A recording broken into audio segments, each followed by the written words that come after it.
All sports, all plays. All sports, all plays.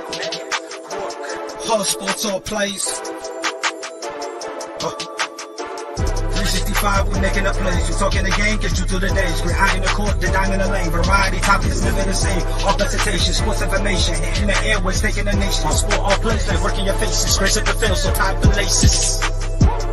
All sports, all plays.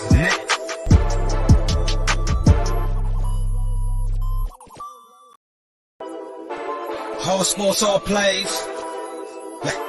All sports, all plays.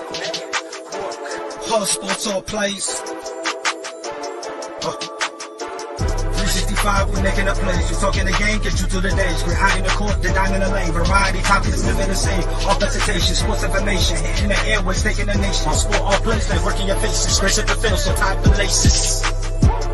All sports, all plays. All sports, all plays. We on top of our game. All sports, all plays. All sports, all plays. Well, good morning, and welcome to the All Sports, All Plays Network. My name is Freddie Henderson. I'll be your host for the morning. This is ASAP in the morning. Let me introduce my wonderful panel that's going to be with me on this morning. First up, this guy's better than Siri. This guy's better than Alexa, better than Google, better than all of them. He called him Static Guy, but he go by Dustin. What's going on, my brother? Not much, Fredward. How are you? Man, I'm good. Just glad to be here with you guys this morning to talk some sports. This next guy I'm going to bring up, he probably have one of the best personalities on the network, high energy, tell the truth. You see him on a variety of shows on the network. He have his own podcast called Unscripted. The one and only Jay McLovin. Hey, what's going on, Jay? Hey, it's wonderful, man. Listen, if you're not excited about this upcoming weekend in football, then I don't know what to tell you. Maybe you need to go have your heart checked or something, because based on what last weekend brought us, this week is going to be extra saucy, and I am looking forward to it, man. It's going to be awesome.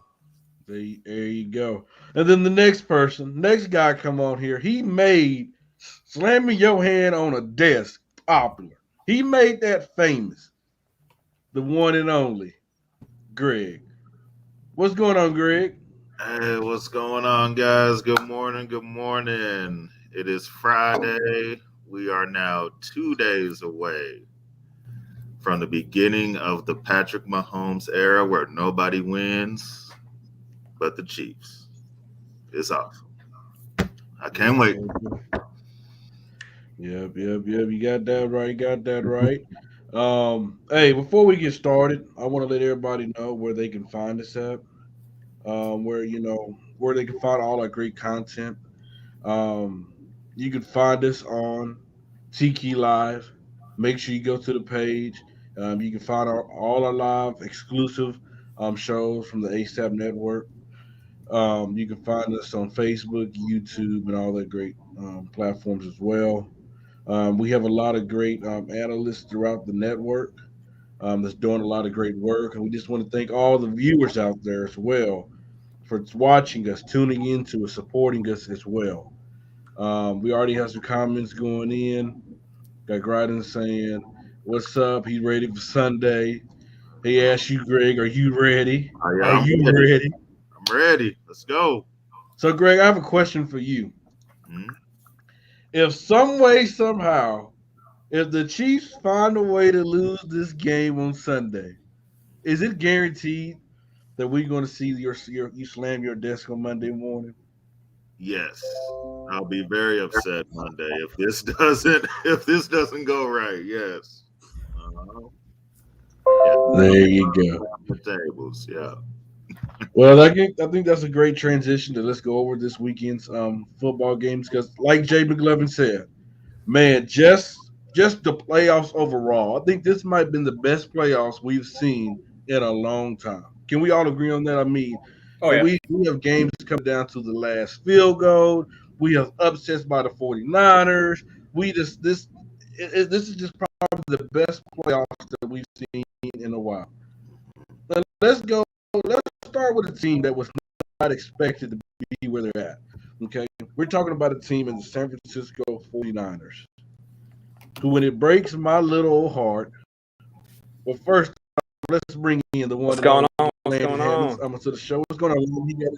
Hey, you see it, Greg? Who day? All day. Let's go. Okay. Oh man! So we got the Chiefs. We got the Bengals in on here. This is going to be awesome. Yes, Let's sir, start yes, in the NFC first, gentlemen. We can go with the Rams. We'll go with the 49ers. Dustin, can the 49ers upset this Rams team that's hot right now? You have Matthew Stafford, who showed in the playoffs last week that he can show up in the clutch with Cooper Kupp. We've seen Odell Beckham Jr., who's proven people wrong.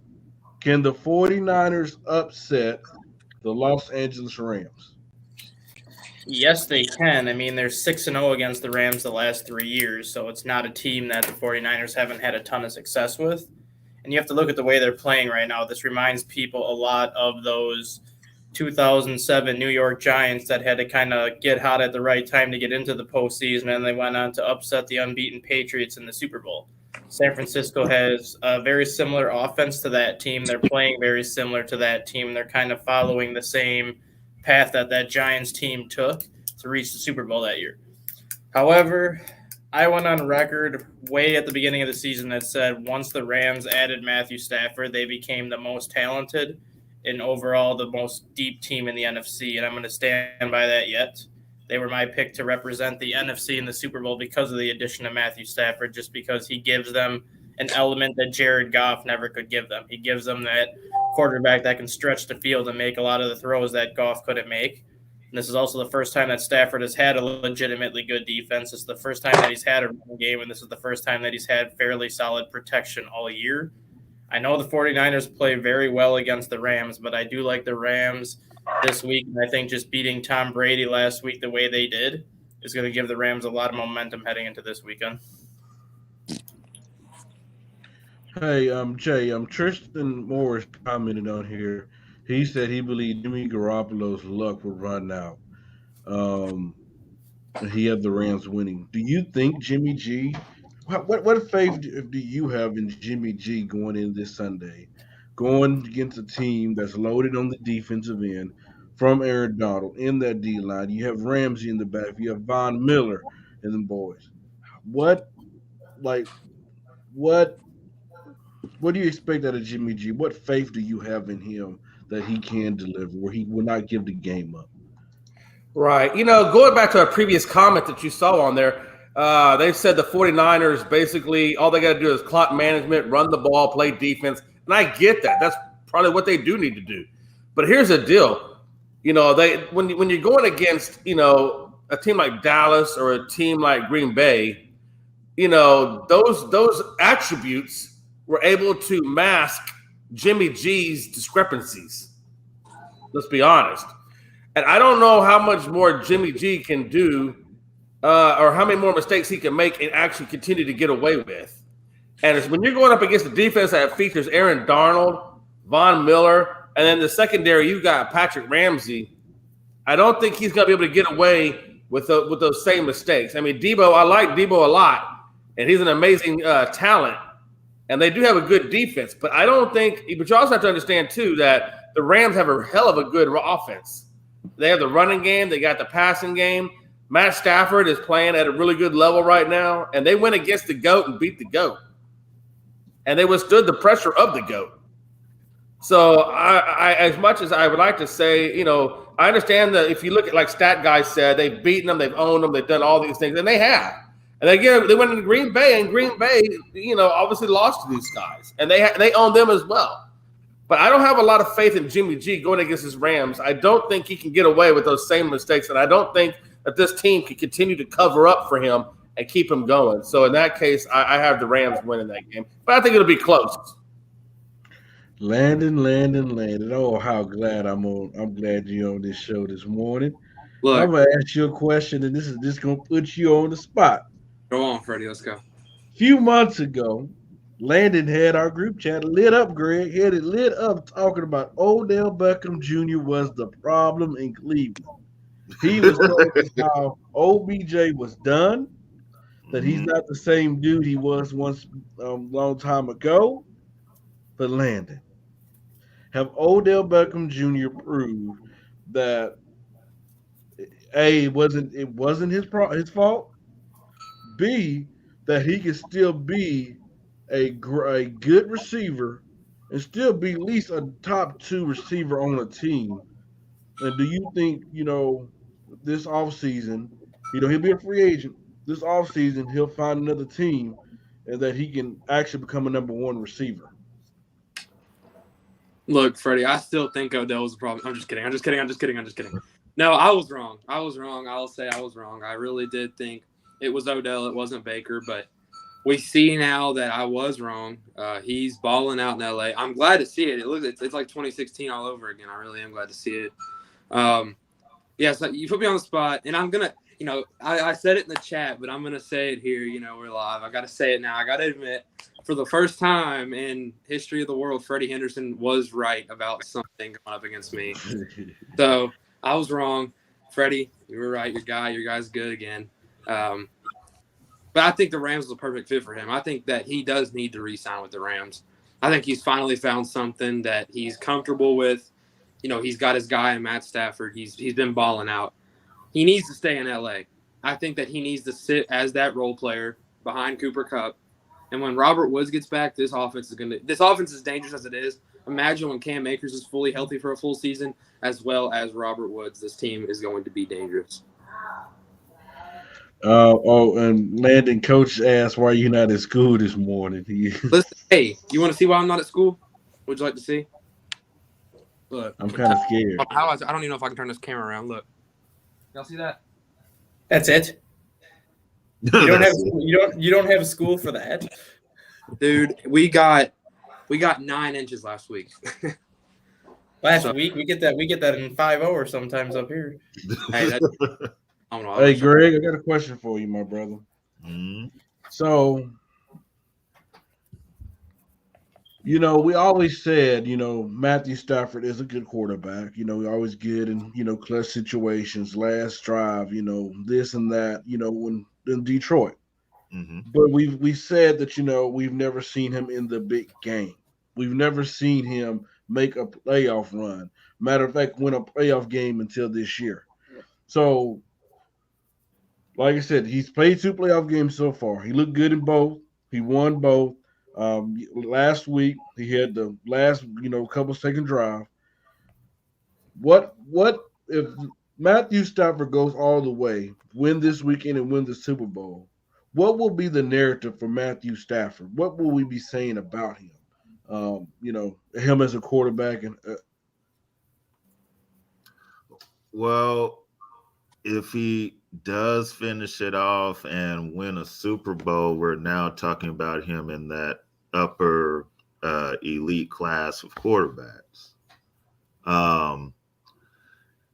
Matthew Stafford is clutch. We found that out last week, and that was always my question with Stafford is, can he be clutch when it's time? And when it was time last week, he delivered a pass to Cooper Kupp. So I expect in the same situation this week, because I feel like it's going to come down to another drive like that against the Niners, because the Niners front four, they got the best front four. So this game is going to be close, but I expect Stafford to be able to win this game and for the Rams to be in the Super Bowl. There you go. Hey, real quick, can I say one thing, Freddie? Go ahead, Jim. One thing you got to understand about Detroit, and I think Barry Sanders, I even think Megatron, and a lot of the other guys, have proved that theory, is that in Detroit, when you get selected by Detroit or you go to Detroit, that's where careers go to die. That's where careers go to die. Because you'll see, hey, Barry Sanders tried to get out of Detroit, but they wouldn't let him do it. They kept him in purgatory for all eternity. You see Matthew Stafford, or you see Megatron. You put Megatron any other team, this guy's football all the way. You look at Matthew Stafford. What is the common denominator between Matthew Stafford? He got Megatron, the most yardage for a single season. He damn near almost got Cooper Kupp to break it. And then he goes to a team like the Rams, and he went from where careers go to die to where he got reborn again, and now he's thriving. And now we're looking at Matthew Stafford a little bit differently in LA when he was really kind of that guy. Even in Detroit, it was just masked by mediocrity that went to Detroit. That's why I never look at a quarterback's win and loss record to determine like how they are as a player. Because, like you said, Stafford is in with the Rams now. If he would have been with the Rams for the first 11 years of his career, what do you think his numbers would look like as opposed to what they look like in Detroit? The whole win and loss argument that you put on a quarterback, and I'm going to use Kirk Cousins as an example. Everyone criticizes Kirk Cousins because of his win and loss record. Look at the numbers he puts up in Minnesota.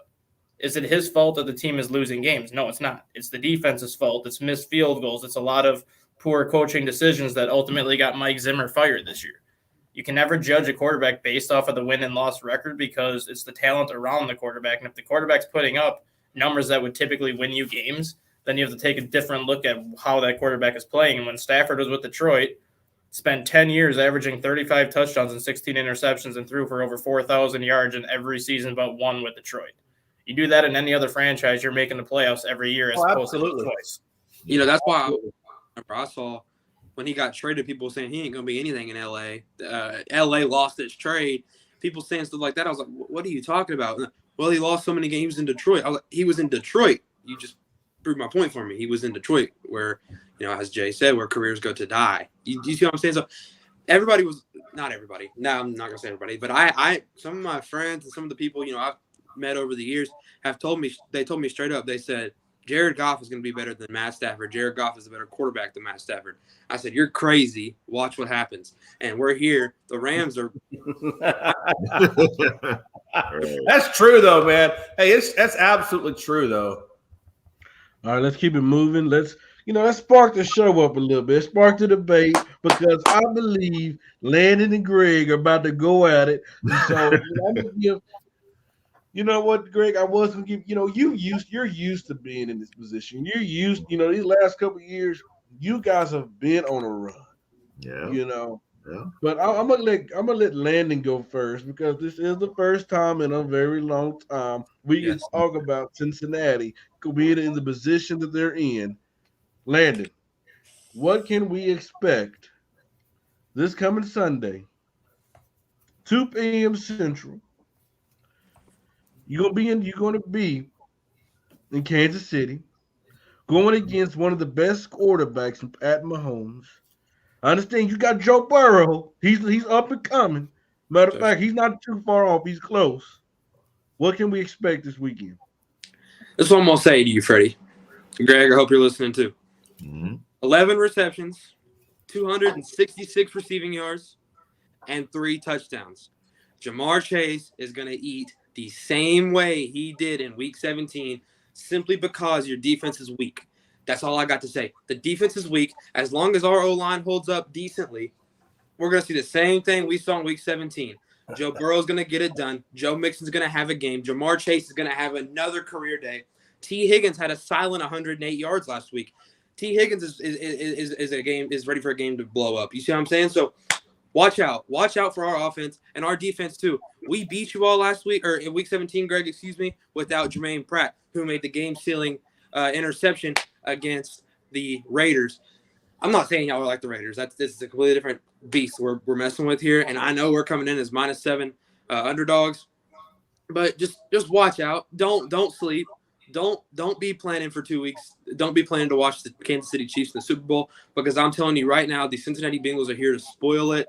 Who Dey Nation, we're here. And we're here to stay. We're going to be here for a while. Joe Shiesty, hey, we're here to stay. Who Dey, Bengals on top. I'm taking the Bengals in this game. Listen, I'm going to go 7+. Who Dey. Greg.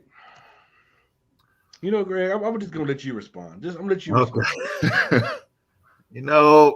Is that a vein? Is that a vein in his neck I see poking out right now?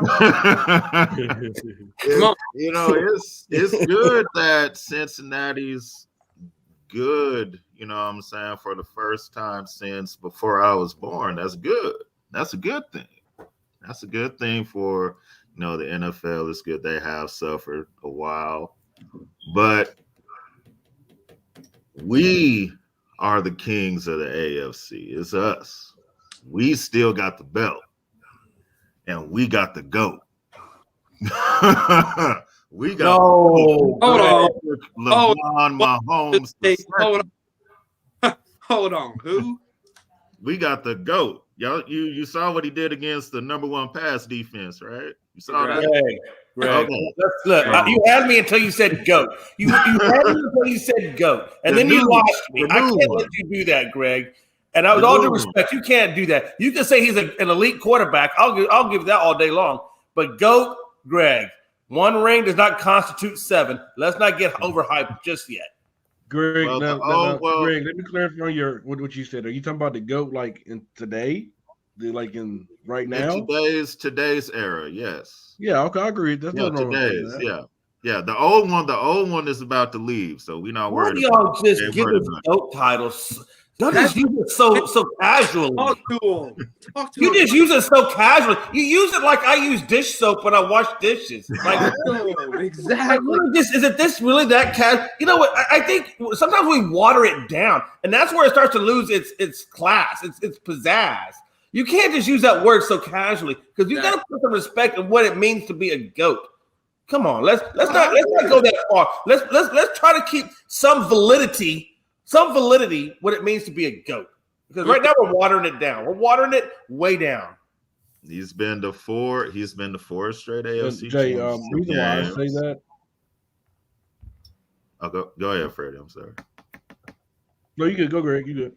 Oh, no, I was saying he's been to 4 straight AFC championship games, back-to-back Super Bowl MVP. He's on track, is he not? I mean, I don't know, man. I mean, it's still a long way to go to be on track. I mean, there's a lot of people on track. Hell, Joe Burrow's on track. I mean, I'm just saying. I mean, look at what Joe Burrow's doing, and it's only his first full season coming off a torn Achilles. I mean, torn ACLs and stuff. And look what he's doing with the freaking Cincinnati Bengals. The Bengals of all. Come on, put something on that. Exactly. Listen to this. Hey, Greg, let me follow up on that real quick. Okay. Joe Burrow took a team as the Cincinnati Bengals who had the 5th overall pick. Remember, we took Jamar Chase with the 5th overall pick. We're playing for a spot in the Super Bowl with not near the amount of weapons like Tyreek Hill and Travis Kelce. Do you see what I'm saying here? Mm-hmm. Pat Mahomes took a team who I believe they were in the playoffs, correct? The year before they drafted Mahomes? They were in, yeah. Exactly my point. He had it set up. He's like the situation with Mac Jones. He comes into a situation that was built. They need a quarterback. They have Alex Smith who's playing good at the time, right? But you got Patrick Mahomes. You need a young gun. They bring him in who is it's set up. He's set for success. You bring Joe Burrow into Cincinnati, who has been the laughingstock of the league for a couple years at this point, and he turns it around. He would be, I'm pretty sure it would be the first quarterback in the Super Bowl era, stat guy, you're here for me here, to lead a team to the Super Bowl within the first 2 years. I believe that is true. Hey, I got a stat for you. Hey, Landon, I got a stat for you. Joe Burrow, in that Tennessee Titans game, spent well over 50% of his time on his back looking at the sky. and yet, they won the game. And yet they won the game. Come on. How many times do you think Mahomes? I mean, let's be honest. Do you think Mahomes could survive with that really terrible offensive line and do what he did? I mean, I'm just saying. You gotta admit, Patrick Mahomes has had a lot of things at his disposal: a good offensive line, great weapons, good coaching, and a pretty decent defense. All right, let's keep it moving. Look what Joe Burrow has had to work with. It's ridiculous. Let's keep it moving. What's up, Damien? Welcome to the show. Mike, our dude Mike in the comments. What's going on, Mike? Dustin, give us your prediction for this upcoming week. I mean, this All right, to Sunday. answer your question, Landon, Tom Brady, Ben Roethlisberger, and Russell Wilson won the Super Bowl in their second year as a starter. And Carson Wentz, you could also argue, got Philadelphia to the Super Bowl in his second year as a starter before he tore his ACL and got Nick Foles into the game for the playoffs. Because Carson Wentz started 15 of those 16 games to give him the number 1 seed. But in terms of the game this weekend, I love the Bengals. I love everything they've done this season, and I think I was one of the few panelists last week that actually picked the Bengals to win over the Titans because I said I didn't trust Ryan Tannehill. But you got to remember, the first time that these teams met when Cincinnati won 34-31, it took 430 yards passing from Burrow and 300 yards, almost 300 yards receiving by Chase for the Bengals to win that game, and they still barely beat the Chiefs. This game is in Kansas City. This is playoff Patrick Mahomes we're talking about, who is 9-1 as a starter in the playoffs, has 25 touchdowns and just 1 interception in the playoffs as a quarterback. And if he throws 8 more playoff touchdowns, that gives him the second most touchdowns in the playoffs among active starters behind Tom Brady and third most in NFL history. If he throws 12 more playoff touchdowns, it puts him second all time behind Tom Brady. This isn't like the regular season Patrick Mahomes that took 8 or 9 weeks to figure things out. This is the playoff Patrick Mahomes that when the team has less than a 5% chance to win a game, he is 3-1 in the playoffs since 2018. The rest of the NFL is 1-38 in the same situation when their team has a less than 5% chance to win the game in the playoffs. Until there's double zeros on that clock, Mahomes has a chance to win. We saw that against Buffalo. He needed 9 seconds to go 53 yards to set up a game-tying field goal, and then basically needed 3 minutes to go another 70 yards to win the game. I think the game is going to be close. I think it's going to be similar to the game last weekend with Buffalo and Kansas City, just not as high scoring. But at this point, you have to say that Kansas City has become the new New England Patriots of the AFC, where it's pretty much AFC championship game, Super Bowl or bust at this point. They've been to 4 straight AFC championship games. The last team that did that was the New England Patriots.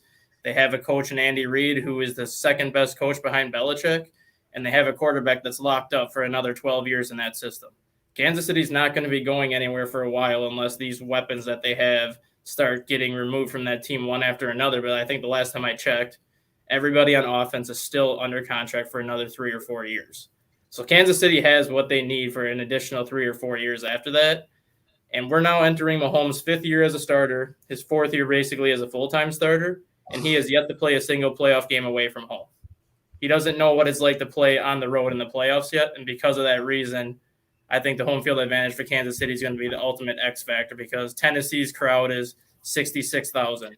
This is 80,000 fans that Burrow is going to be facing that are going to be very hostile, and it's going to make life very difficult for him, I think, in the second half. Joe Burrow has a stadium. He's won at Kyle Field. Now, NFL is a different animal than college football. But he said in an interview, now I'm not saying that it's not going to be a factor because it is. But he said in the interview that SEC stadiums get a lot louder than NFL stadiums. Do you think that'll hold true after playing at Arrowhead? No, because Kansas City Stadium is the loudest stadium in the world for a reason. Well, yeah, we heard that. We heard that comment. Yeah, the decibel level, I think, was, 128 or something to get in the Guinness Book of World Records, and nobody in the SEC is above 112. So their decibel level is a lot louder than what he's facing. Pretty hostile. We'll see what happens. Landon, just don't go there, Landon. Look, this is stat guy for a reason, man. Just stay safe and come back another day. No, I know. I'm just saying that, like, he's played. He's had adversity. He's played against situations like this, and again, he shows up, performs. All right, gentlemen. We got the one and only Phil Trost about to join the show. What's going on, fellas? What's going on? Can y'all hear me good? Yes, sir. Yep. Hey, I heard that guy in Atlanta talking about that bad man, Joe Burrow. Hey, Joe Shiesty, I'm telling y'all, look, I heard y'all talking about the decibel levels in the stadiums and stuff like that, but look, Joe Burrow has played against Bama. He's played against Clemson. He's played in the Superdome. He's played at the real Death Valley Tiger Stadium. I agree, stat guy. The decibel level will be louder in Arrowhead Stadium, but I say that to say that he's prepared for it, nevertheless. He's prepared for it, man. I think he's prepared for it. I just think when it comes down to it, who do you trust more, Zach Taylor or Andy Reid? That's a good question. Well, I got to be honest with you. Zach Taylor. Hey, I got to be honest with you. Zach Taylor, you got to understand, he hasn't been a head coach very long. And this Bengals team is 3/4. This Bengals team is 3/4 picked by him. And it's pretty much his team, and he has built this team. So watch this. But wait a minute now. Think about this. The first year of Joe Burrow, he tears his knee, and of course they can't really do much of anything. The second year of Joe Burrow, now we're what, in the AFC Championship game? You don't think that's pretty damn impressive? But you have to look at it. I want you to understand this. Cincinnati gave those 2 games away. I want you to understand this. Buffalo has a really good offense, and they torched Kansas City's secondary. I think now here's the caveat, and to Landon, what Landon was saying. For Cincinnati, the only weakness in Cincinnati, and it is a big weakness, that's not to be shunned upon, is their offensive line. Yes. That offensive line is the only weakness that Cincinnati has, which is a big weakness. But if they can give Joe Burrow any amount of time, you got T. Higgins and you got Jamar Chase, and that dual threat, if they can torch them just with the best of them, just like Buffalo did. Let me say this. And I will tell you this. They also have a good running game in Joe Mixon. Let me say this. You know what? Let me ask you, who was the guy who torched their defense last week? Gabriel Davis. Gabriel Davis, who would not even be top 4 in our. He's a 4-string. He's a 4-string wideout. He is 4-string. Yeah. You see what I'm saying? But that was because Tyrann Mathieu got injured. He's the quarterback of the defense, and that's and they double team Diggs pretty much the entire game with a single high safety over the top where he couldn't get deep, which leaves Gabby Davis 1-on-1 with a rookie. Okay, so let's do that. All right. So hold on. This is a question to Phil, because Phil seems like you're a big Joe Burrow dude. You know, you came in here hyping the ball already. Let's talk about the 2 quarterbacks. Let's talk about Patrick Mahomes. We see that brother. That brother's special. We've seen him ever since he stepped foot in the NFL. We've seen the electric throws. We've seen him with the one-arm throw, the no-look passes. We've seen all that. But we've seen Joe Burrow, too. Like, when you look at Joe Burrow, you can just look at his face, look at the eyes, and you say, okay. Like, you know, some people call it cocky, some people call it this and that.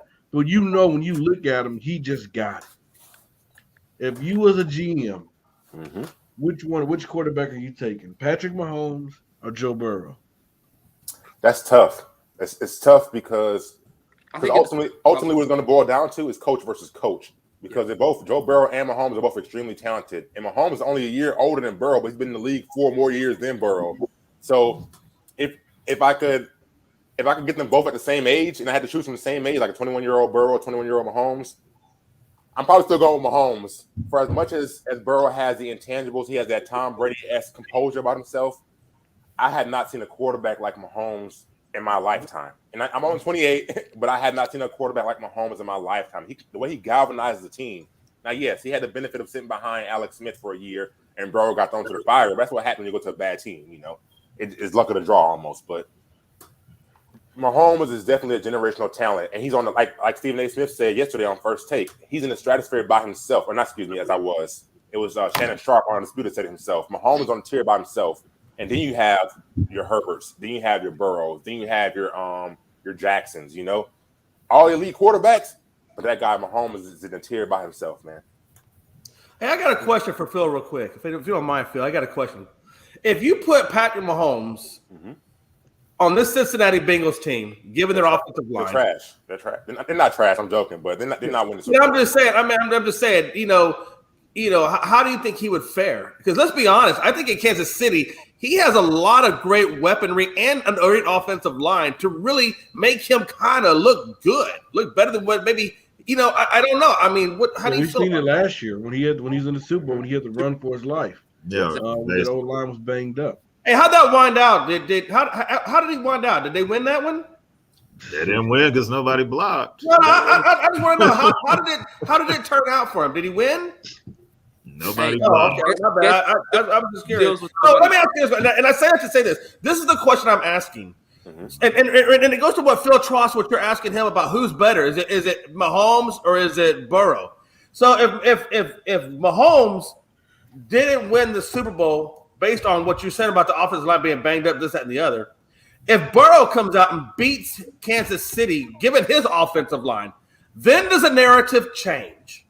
No, because look, the teams are almost very comparable. There's never been a time in Mahomes' career where he said, "Wow, the Chiefs have a a dominant defense. They've had some good defenses and some very bad defenses. And the same thing with the Bengals. The Bengals don't have an elite defense. They have some good pieces. The defense isn't elite. Last year, the O-line was horrible. The Chiefs' O-line last year towards the playoffs was horrible. So that's why I told Freddie earlier, it's going to come down to coaching. It's going to come down to Zach Taylor versus Andy Reid. And the combination of Andy Reid and Mahomes has just more experience than the combination of Zach Taylor and a sophomore Joe Burrow, right? Comparable teams, but it's going to come down to coaching. If you look at it, I think Bieniemy is a really good factor on Mahomes. I think Bieniemy gets overlooked for what he brings to that Kansas City team too. Hey, what were you saying, Stat Guy? Yeah, you did. I said if you look at it, the Bills' defense was number 1 against the pass, and Patrick Mahomes absolutely tore him apart.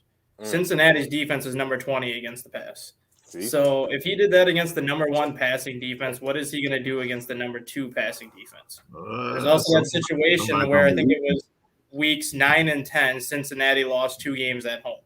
That cost Cincinnati home field in the playoffs by losing those 2 games at home, and there were coaching decisions by Taylor that lost those 2 games.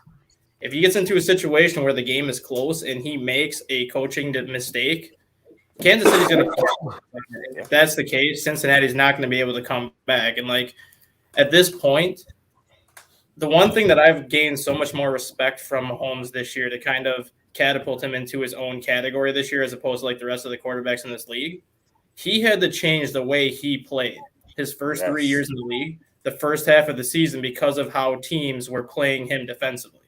Once he figured out that I can win games without going for the home run ball and every time, the game started to come to him in a different way. And then when he started to take what the defense gave him, look at what he's done the final month of the season. The home run balls are back, the trick plays are back, and everything that he did his first 3 years have fallen into his lap now because he learned to change the way he did things on the fly. And that makes him more dangerous because now he can win with that home run ball like he showed last week. But he also knows how to win by taking what the defense gave him, which he did not know how to do in that Super Bowl last year because he didn't know how to attack that Tampa defense. And don't understate that. That's extremely difficult to do, to change the way you play mid-season. That is not easy.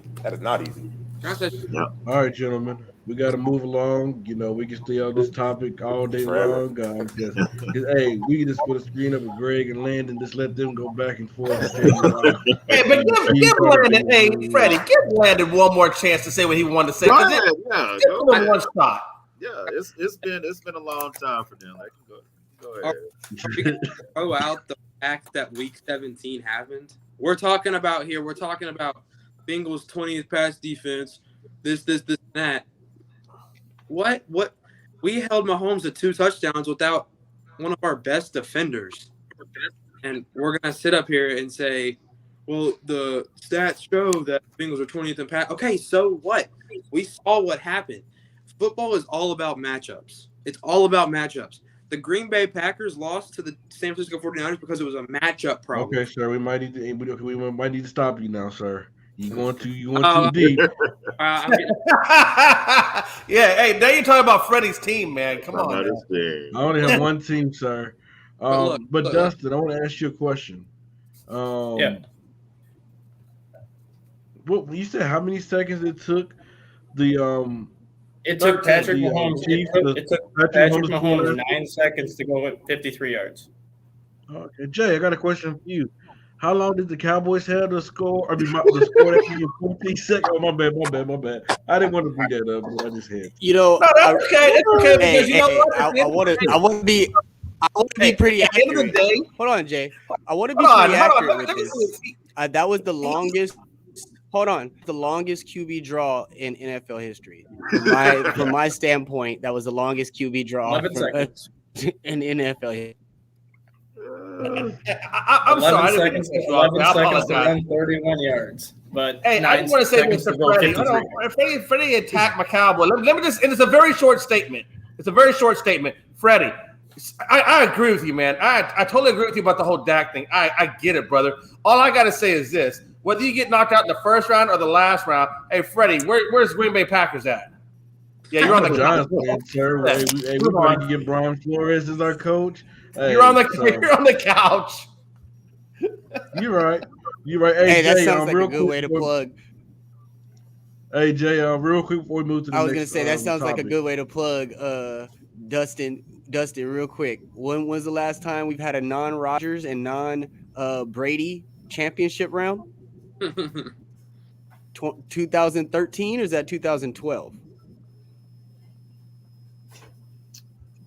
Man, that's That's a What's good the question, While Jay? he's doing that, Think Jay, it's- give us your prediction.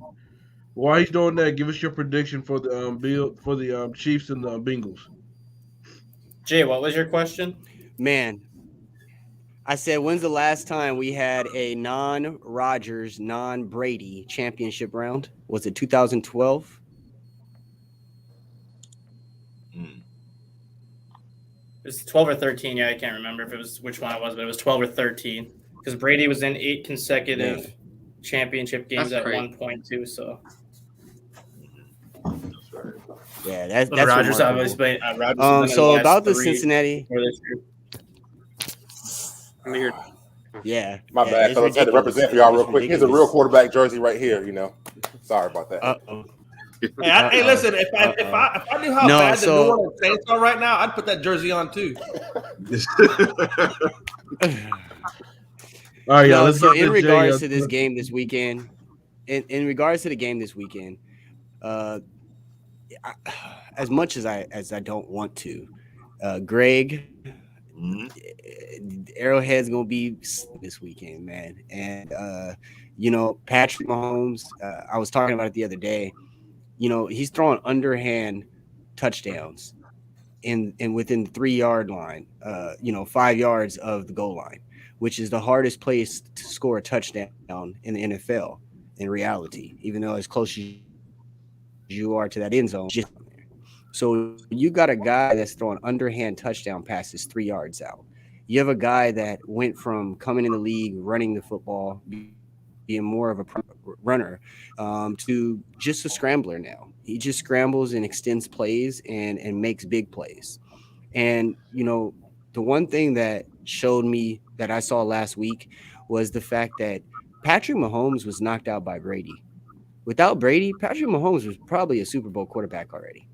And unfortunately, Burrow, you're meeting a guy, what we call him, Greg? A memorable. We call him a memorable. And Patrick's what I seen last week in 13 between Kelsey and the plays before that and Tyreek, the cheetah, in those 13 seconds.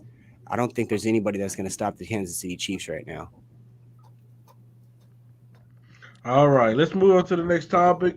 I'm going to give this one to Dustin. Dustin, there's a lot of people talking about, all right, Land, you have a good day. You have a lot of people talking about the Buffalo Bills game last week that they wished Josh Allen would have had another chance to have the football going into overtime. What are 2 or 3 rules that you think the NFL needs to implement or needs to change starting for next season? Well, the first one they need to change is the stupid roughing the passer, because nobody knows what the hell roughing the passer is anymore. I mean, you can literally touch a quarterback in the shoulder pad with your finger and push him over, and it's a 15-yard penalty. Obviously, you hit a quarterback in the head, that's one thing, but I mean, I like to say that Aaron Rodgers, Tom Brady, and veterans are going to obviously get more calls just because they've been in the league longer, but there needs to be like a fine line as to what is roughing the passer and what isn't, because there's no consistency. And I'm sure all of us are going to agree that when you watch a game, if Joe Burrow were to get hit the same way Tom Brady was going to get hit, who's going to get the 15-yard penalty?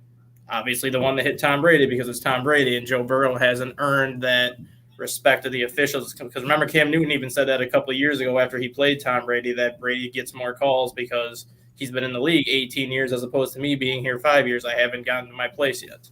There just needs to be kind of that fine line as to what is roughing the passer, what isn't, and just kind of call it down the middle. Another thing they need to do is somehow create a rule to protect receivers from the knees down.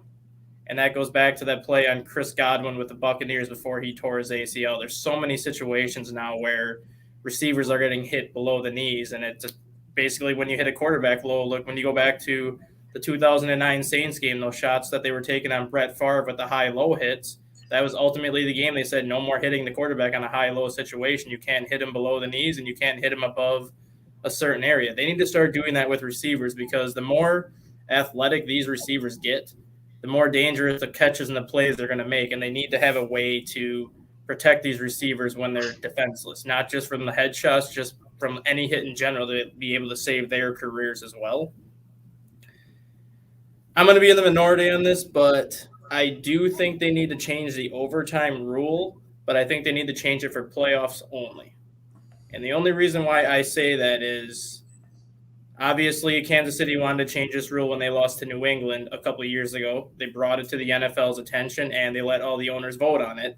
Buffalo was one of the teams that voted against it back in 2018. Well, you know damn well Buffalo's going to bring this rule to the table this offseason and say we need to get this changed because now we fell victim to it. If they are going to change the overtime rules, I would be fine with doing away with the kickoff and just kind of doing it the way college did it. Let every team start with the ball on the 40 and try to score a touchdown, but also get rid of the extra point. Force a team to go for 2 points after you score in overtime, because if that's the situation, you know there's going to be a lot more teams going for 2 at the end of regulation to avoid that overtime scenario, and it's going to create a lot more strategy once you get to kind of those overtime situations. All right, Phil, give me 2 to 3 rules that you would like to see changed or implemented. I only have a few. So the one, like that guy said, the roughing the passer. Last time I checked, the quarterback was a football player, right? There's 22 different positions on the field. The quarterback is a player. So I get it. You want to protect the premier guy, the faces of the franchises, but he can get hit like everyone else, man. Right? As long as they're not head hunting, his entire body, to me, is open game. You can't control necessarily where you can hit a guy at when you're going full speed on the field, man. So I think they're just a little too stringent with that rule. The second rule I had was the catching rule, right? If a receiver is catching the ball, but he's bobbling it out of bounds, but it's still in his hands, in his possession, that should be ruled a catch. It shouldn't be ruled, he didn't have possession for the entire moment. It's not a catch, it's an incomplete pass. To me, that's trash. So can you answer this question quick, Phil? Yep. Whenever a running back runs the football and they get tackled, if they land on the ground with their elbow and the ball comes loose, they're ruled down, right? It's not a fumble because the ground calls a fumble. So why is it different than with a catch, where if you catch it and you hit the ground and the ball bobbles, it's ruled you didn't complete the process? From the last time I checked, the ground cannot cause a fumble. So isn't that the same scenario? So I'm saying, let's say he's going to the ground, but I'm saying he's bobbling the ball, but the ball hasn't left it. Like the ball didn't leave his hand. The ball didn't hit the ground. The ball still in his possession.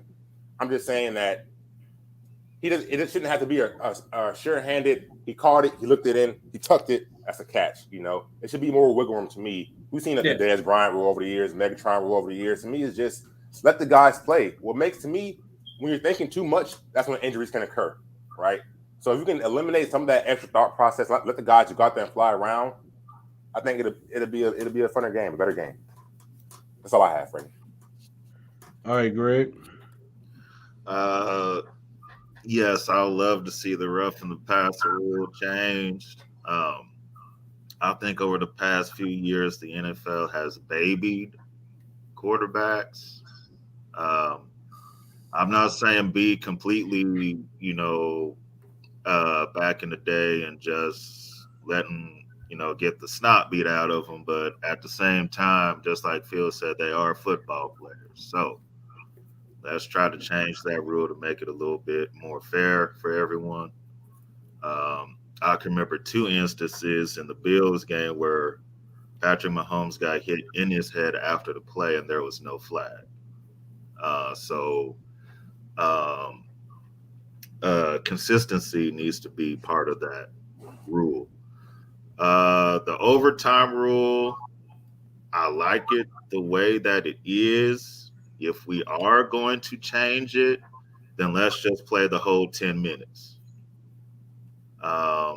If you're going to do the whole 10 minutes and you want to do the 2-point conversion in there, fine. I have no problem with that.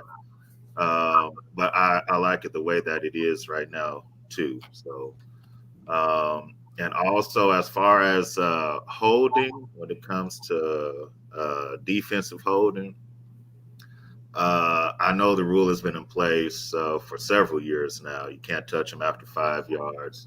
And the NFL is an offensive league. My whole thing is, again, just like the roughing the passer, I want consistency.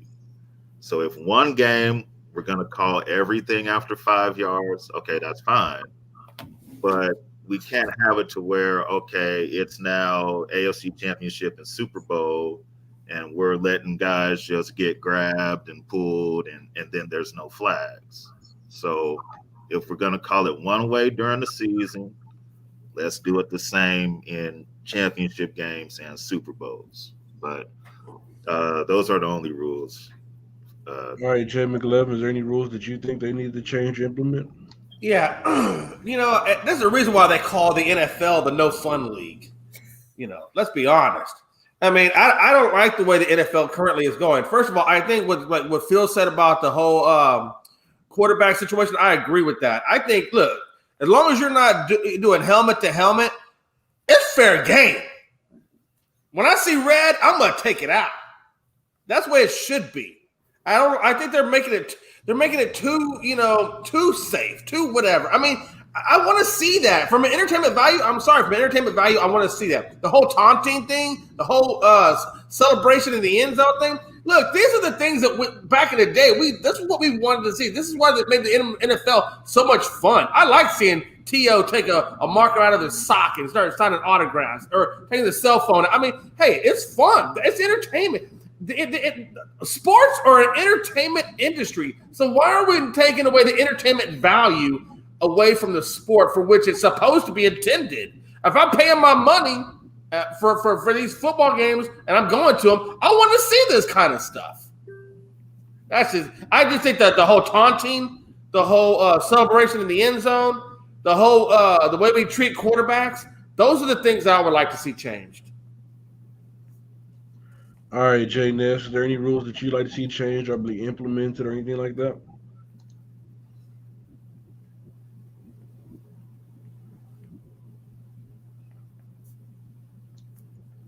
You muted, my brother. All right, my bad guys. Dustin pretty much hit the nail on the coffin with a lot of it. I think the taunting rule, as far as the fans' perspective, is the dumbest one of them all. And because the whole point of what you're doing is to entertain us. We're partying, we're enjoying our families, we're doing whatever it is we're doing while watching this game, and the game is paused because an adult is overcome with an emotion for a particular play and is expressing it. I just think that part of it is really taken away from what the show, the entertainment portion of the show, it has to offer. And secondly, I really dislike the quarterbacks are protected. I won't go too much into it, as everybody kind of has. The other thing is the overtime rule. I do believe that each team should have an opportunity. I don't know. I think you should kind of do it like basketball does it. There's one last quarter. We end it. And I mean, maybe we adopt in the playoffs if we still end it with a tie. Maybe we go to a shootout, kind of like soccer style. If the kickers are out there like, hey, let's see how far you got. I can go 64. Can you hit the 64-yarder? You know what I mean? Like, I don't know, but I don't know about ending it the way it was, because to me, again, I'm going to stay with this entertainment thing. I mean, outside of just watching your favorite team play football, the whole thing is the show that's put on by those players, by those teams, and what the product on the field. And honestly, I think that the NFL missed out on a good 30-45 minutes of just glued viewers. There was no other games on after that. There was a 2-hour gap. So you add another quarter in that, a full quarter, and they're getting undisturbed viewers locked in on that game. And we're talking about two of the best performances this year, honestly, and from two teams in one game. So that's a great point, Jay. You missed out on that. And with that being said, I just think that the overall production, the quality of the entertainment piece that they're putting on the field is declining. And I understand that we're protecting players, but some of these rules are not there to protect the players. I thought they were trying to make them to improve the entertainment, and it actually took away from it, in my opinion.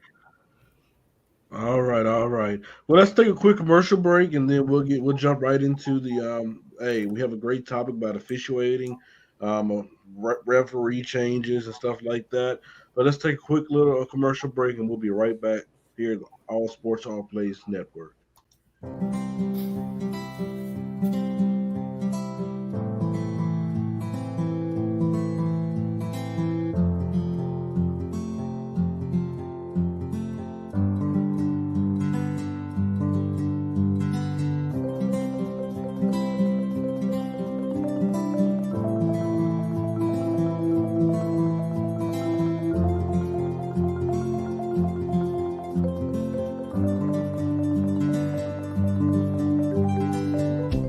This is the Fox D Streaming Network.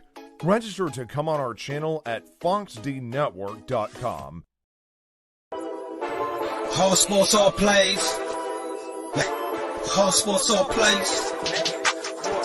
All sports, all plays.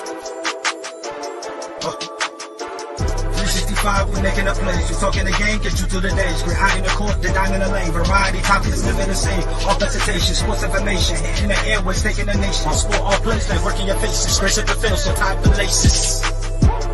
All sports, all plays. All sports, all plays. We on top of our game. All sports, all plays. All sports, all plays. All sports, all plays. All sports, all plays. All sports, all plays. 365, we're making a plays. We're talking the game, get you through the days. We're high in the court, the dime in the lane. Variety, topics, living the same. All presentation, sports information. In the airways, taking the nation. All sport, all plays, like working your faces. Grace at the field, so type the laces. All sports, all plays. Yes, this is the All Sports All Plays Network, where you can find us in various locations. You can also find us on TikiLIVE Tv as well.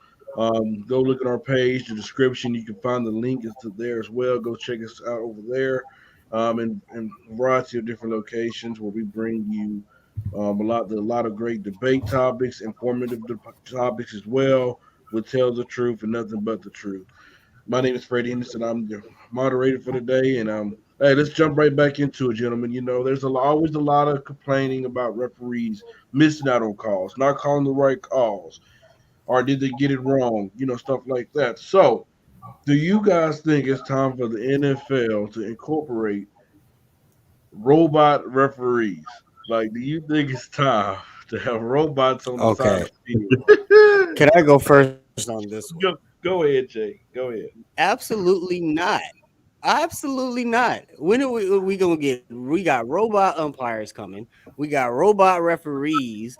They got robot. Listen, the day I walk into a McDonald's and a robot asks me what I want, I'm walking out. It's the end of McDonald's. Like, I don't know where we're going in this world. I don't want no robot. The human can't get it right. Then I'm gonna be mad at a robot, and they're gonna be looking at me crazy because I'm pissed off at some computer system. No, this is a setup. Keep them out of there. Keep it correct. We're moving we're just no emotions. Listen, guys. Listen. You can't celebrate no emotions. They don't want a referee on the side to make mistakes. They're gonna give you a robot. Like, they don't want no humanistic side of football. They're just taking it all out. So no.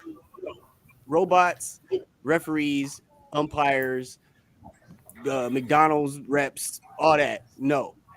So Jay, what you're saying is they gonna do that? They might as well give robot football players. Next, we're gonna watch NFL Blitz. All right, there's gonna be Blitz out there. He heating up. And I'm not gonna lie, it's me, give the question to Jay, and Jay automatically jumped over there. It just made me laugh. Dustin, do you think it's time for the NFL to implement some robot referees? I think it's the time for the NFL to adopt the instant replay system that the XFL had. mistakes in sports is part of the game, and obviously you would like to think that officials can see everything, but the reality is they can't see everything, and they call their decisions based off of what they see. I do agree that instant replay needs to be instituted for some instances, but if you watched how instant replay was handled in the XFL, they never went to New York. They never went to the XFL office to get a ruling on the replay they were looking at. They had two people in the press box that would look at what just happened, and those two people in the press box would basically describe what they see down to that official. That's how it should be handled. It should not be handled going to New York for talking to somebody that's not even at the game, talking to somebody that's watching 10 or 12 other games at the same time, where they just get a little phone call saying somebody from Green Bay or somebody from Detroit is calling you about a play in Detroit. You need to go look at this. Have two people up in the booth that the game is at. So they're the ones that are literally focusing on that replay. It'll make the replay go faster. It'll keep the game flowing. And then everyone will be on the same page, just because I'm not okay when bad calls happen against the team that I root for. But I also know that it's part of the game. I'm not going to play if a bad call goes my team's way too. There's going to be that common error, but there are ways to kind of change the replay process to make it better, to try to make everyone happy at the same time. All right, Phil. I'm going to pretty much echo the same sentiments that that Dustin said. You know, the human error is a part of the game. It's a part of the sport, you know. And like Jay said, if the humans can't get it right, how are the robots going to get it right? And if I have a robot, it's going to take away that human aspect to be able to weigh the pros and the cons of each move you make. Like Dustin said, of course, if it's my team, I'm going to have an issue with the ref. But for the most part, I don't really have a problem with it. You know, it's part of the game. We're not perfect, you know. You can spend all week practicing a perfect game plan. When it comes time for execution, you miss a step. That's part of the game. Same with the referees. They try their hardest. Some of them do, some of them don't. But they try their hardest to make the right call, but you're going to miss some, you know. Have a better instant replay instituted. Don't go to New York. Make the call on the field and then keep going. All right, Greg. Yeah, I agree with Dustin. The replay does, need to be better. I like that idea of having two people there in the stadium watching. That would make it go faster. Reffing is hard. I understand that it's a hard job. I get all that. I just hate when it's clear as day and they still miss it. That's when it gets, I get frustrated because it's like, well, everybody else can see it. How come you can't? But it is, part of the game. They're not going to get, every call right.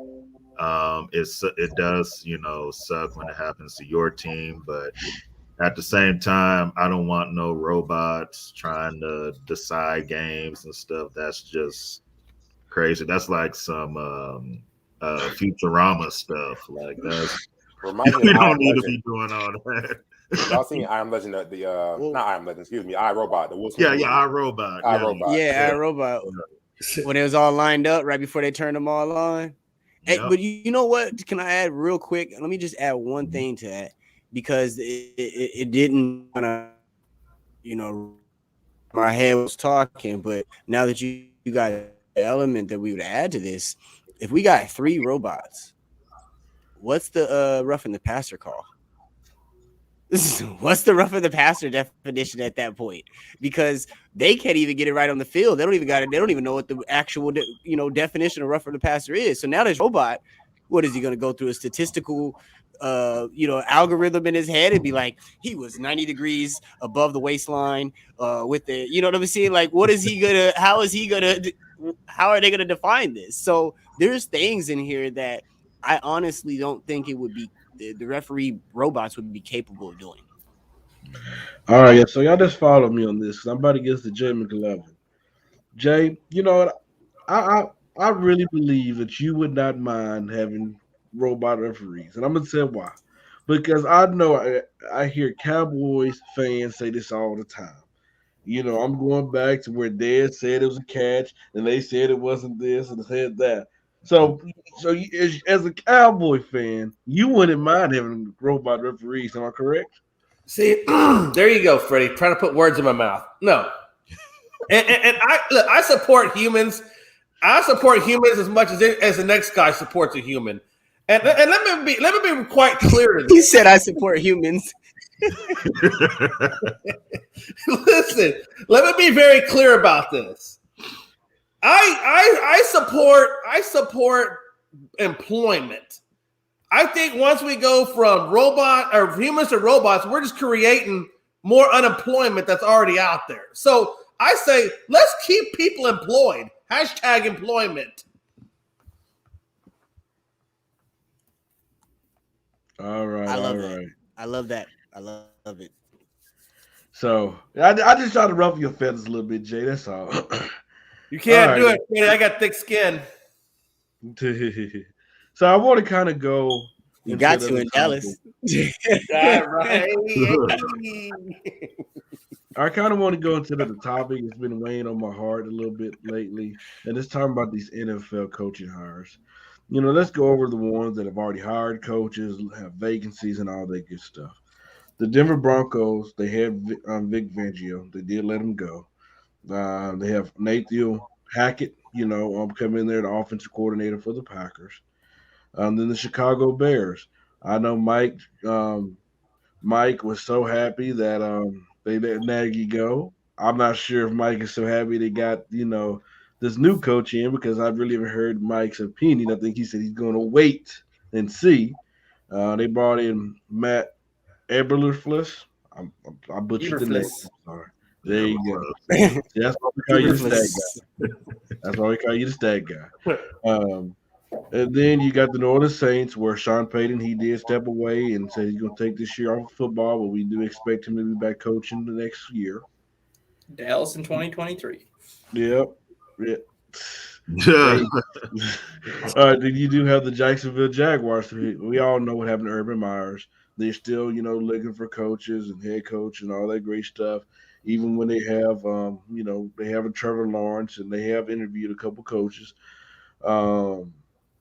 Minnesota Vikings have a spot open after Mike Zimmer was gone. Dolphins still looking for a coach without Brian Flores. I believe I heard the scene last time I seen was the offensive coordinator for the Bills is the lead candidate for that position. I believe I could be wrong though. Am I right, Dustin? Yeah, Dable is the leading candidate for the Dolphins, and then he's also one of the leading candidates for the Giants. So it depends on who gets to him first. So is Brian Flores. He's one of the leading candidates for the Giants as well. Yep. Oh, I'm praying, my brother. I'm praying. And then, like I said, my Giants, we did let Joe Judge go. The assistant coordinator for the Bengals and the Brian Flores is the lead candidates for those jobs. Houston, Texas let David Culley go. And the Raiders, we all know about John Gruden. My question is, do you guys think the NFL, this has been a conversation for years now, what can they do to ensure that more African-American coaches will get a job in the NFL? Because, I just think it's a problem when Mike Tomlin is the only one there, and it's a problem when they hire one and then they only get 1 to 2 years to prove themselves when they come in a situation where realistically they can't win. But it's because the reason I say this is because, yes, let's say the Giants hires Flores as the head coach. The Mara family can't expect him to win next year, 2 years down the line. He got to completely rebuild that team where they will be ready to win. But what can the NFL do to implement, where African Americans are getting a fair chance and they're getting jobs? Because we've seen cats what don't make sense to me is Kellen Moore, who's the offensive coordinator for Dallas. We've seen him, the offense have looked better under him, but we also seen that offense go stale at times. We've seen that in the playoffs. We've seen it where it's not clicking. But a guy like Eric Bieniemy, how do you say his name, who went to divisional games, who won Super Bowls, who've had a top offense with Patrick Mahomes, not even get enough praise like Kellen Moore. What needs to be done? What needs to be changed? Jay Ness? So this is a touchy subject. I touched on it with Greg on the G Report. Shout out to the G Report. If you guys ain't seen the G Report, go holler at that. Very good show over there that Greg's doing. He just had his 100th episode not too long ago as well. We talked about it on there. We talked about it on the morning show as well, a little bit here and there. I think that the NFL tried to correct this situation, but they made it worse. They by enacting the rule that they did, they made it easier for them to overlook black coaches. It's more of a routine to get your two type of thing. And sit down with the candidate that you like, regardless of race, and figure out what you want out of them. See, one thing about the NFL, which hasn't changed, this rule just put a delay in the signings. One thing about the NFL is that the NFL is an in-house coaching system. And what I mean by that is it's very rare the NFL hires outside of the NFL for coaches. You get a lot of coordinators, you get QB coaches, you get special position coaches and whatnot hired outside of the NFL, but you don't get coaches hired outside of the NFL. It's an in-house system. So it's got to start there. We have to see coordinators. We have to see defense coordinators, right? So we're seeing that. Now, here's the other thing. I'll take Eric Bellamy for an example. He's one of the best candidates out there for a head coaching position. You know the problem? He's comfortable where he's at. So that takes a prime candidate that should be an option for a coaching position and removes him from that list. So we can't push, let's get African-American coaches if we're not giving the same quality as well with these levels. So, and what I mean by that is there has to be a 1 through 5. We have to be pushing ourselves into that 1 through 5 category. We do have Brian Flores. Congratulations, Byron Leftwich. I've been waiting for that for years. Byron Leftwich was bouncing around in knowledge. Byron was comfortable. Bruce and hey, I'm going to listen to one of the coach whisperers and take in that knowledge. So that's why Byron Leftwich, it took so long for him to become a coach. Same thing with Eric. It's taken so long for him to become a coach because he's sitting back and obtaining this knowledge. He's consuming all the great Andy Reid. So it's not just about getting a black coach or getting a Hispanic coach or getting a Native American coach. Because remember, guys, it's not about black. It's about minority, period. And that's one of the things that we have a deficiency in the NFL. It's not just African American. It's minorities across the board. And so it's not about just getting a black coach. It's about are we putting ourselves in position to be the best candidate? Now, Steve Wilkes, that's a whole different thing. We got guys like that where he comes in, he gets a bad shake, he's off, and now he messed his situation. So I think they're also timid on, like you said, Freddie, we got Flores. He can go to the New York Giants, but where's their mindset? Are they thinking Flores is going to come be some magic carpet and fly in and save the day?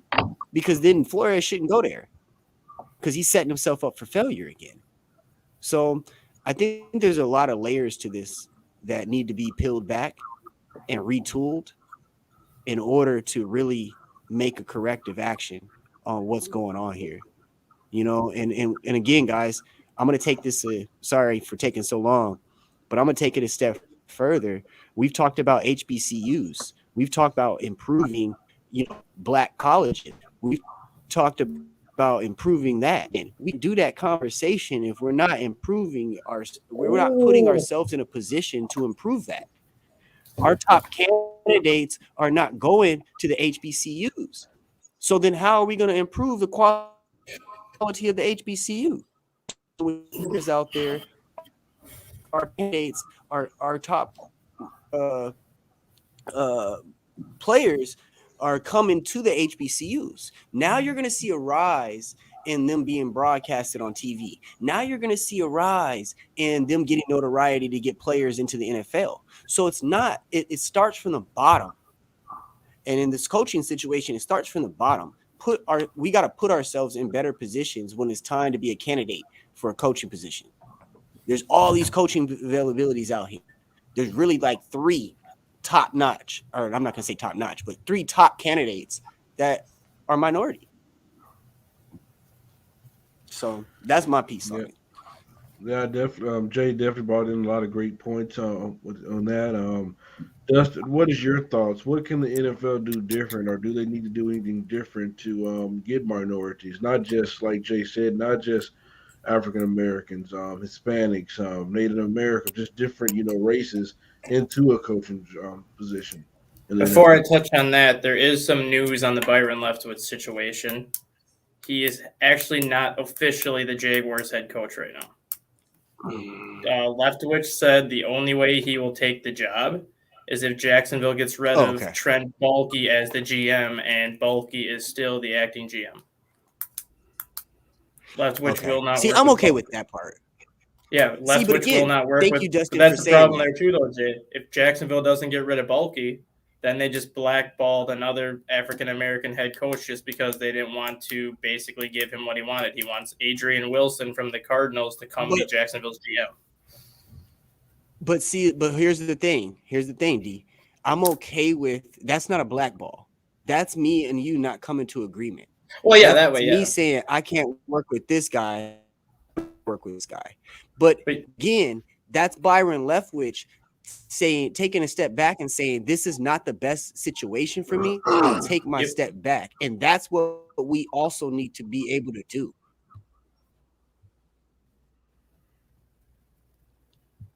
Yep. But in terms of what the NFL needs to do, unless you fine teams for not hiring a minority coach, there's really nothing they can do at this point because every team has to interview a minority coach. Whether they interview 1, whether they interview 4, 5, 6, whatever, they have to interview a minority coach.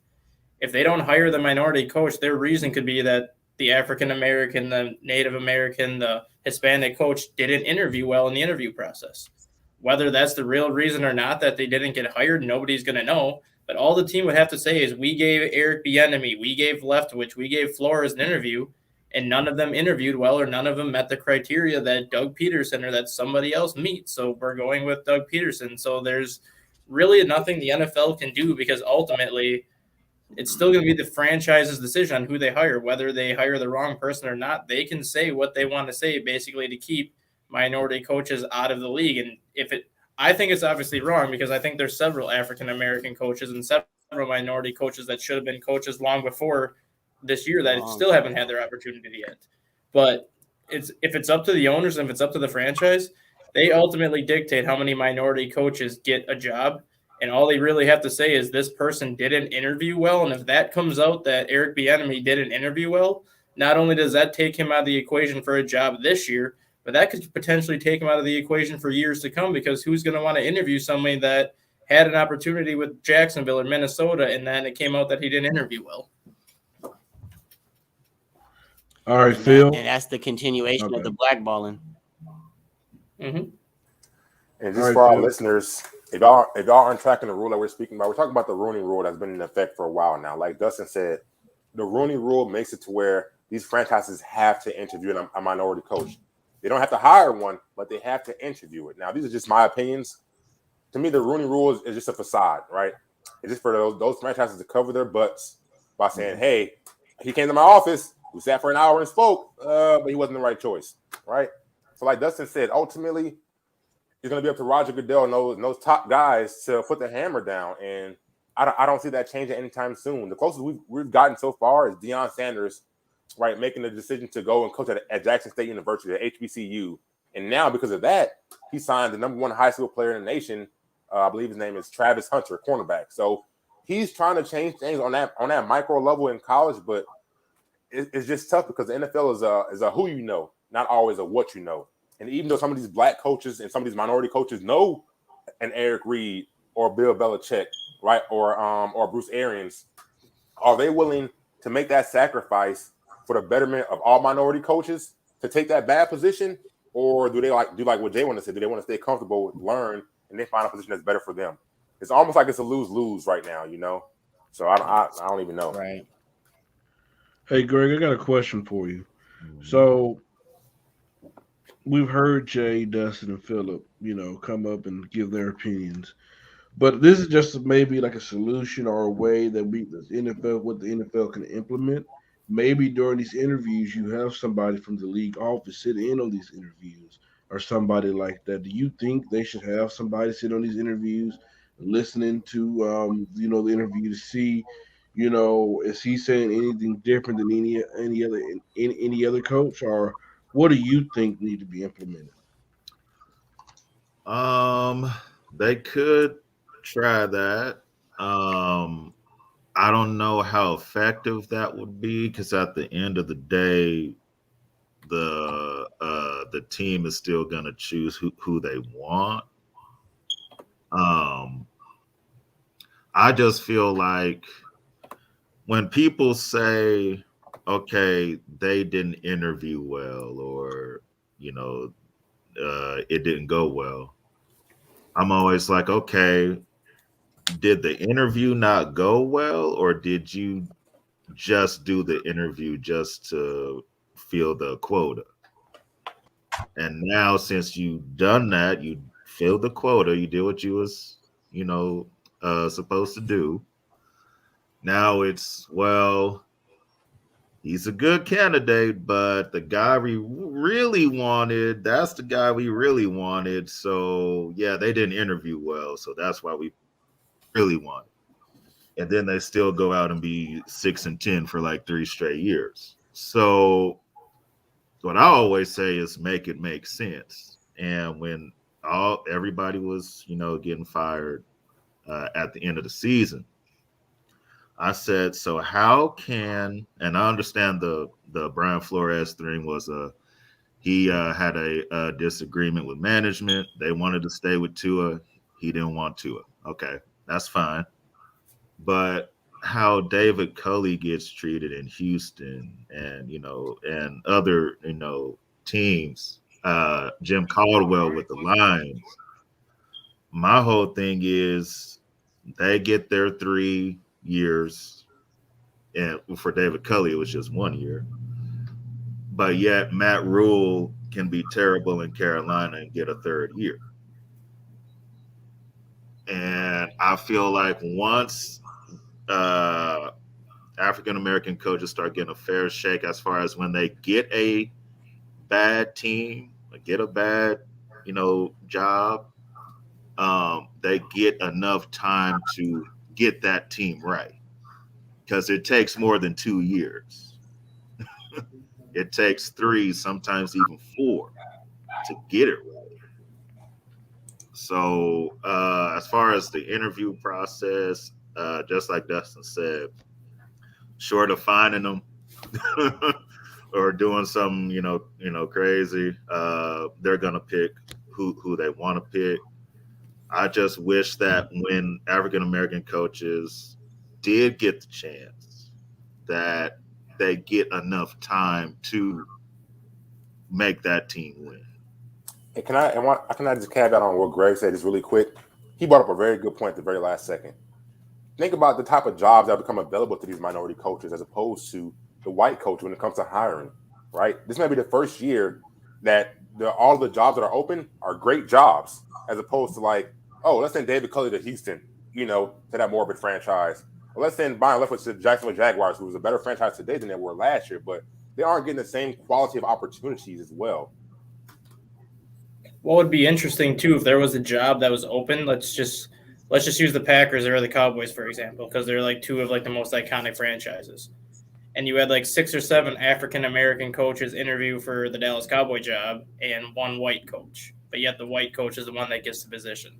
If that were to happen, then you would have to take a long look at how do you have 7 minority coaches interview for this job and 1 white coach, but yet the white coach got this gig over like everybody else that interviewed for it. We have Ray saying the Jacksonville Jaguars close signing Aaron Wilson and Brian Leftwich.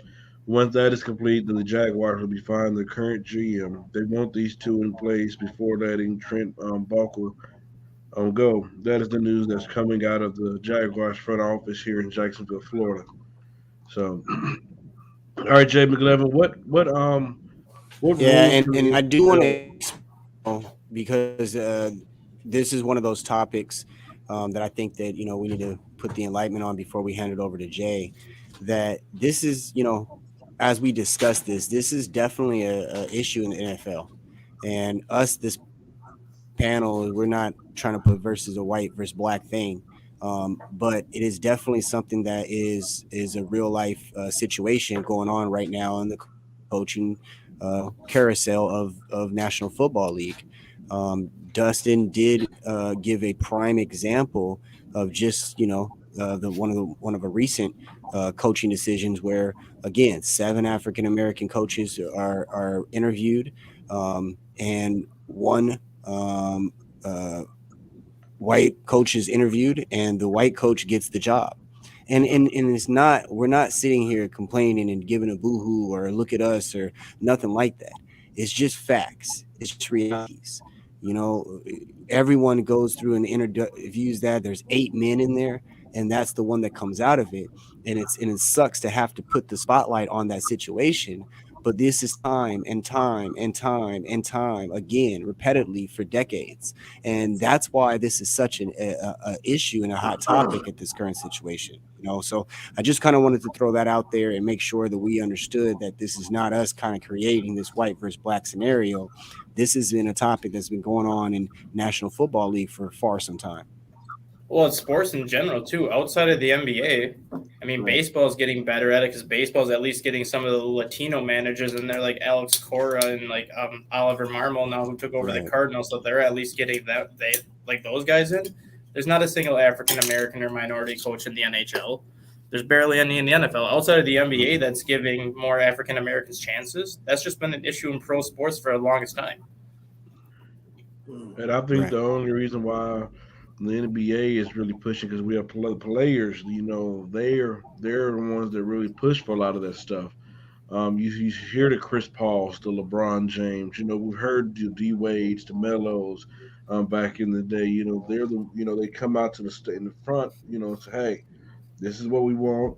It's time for a change, for equality for everybody. And that's that what makes a big difference. When your players are coming out and telling you what they want.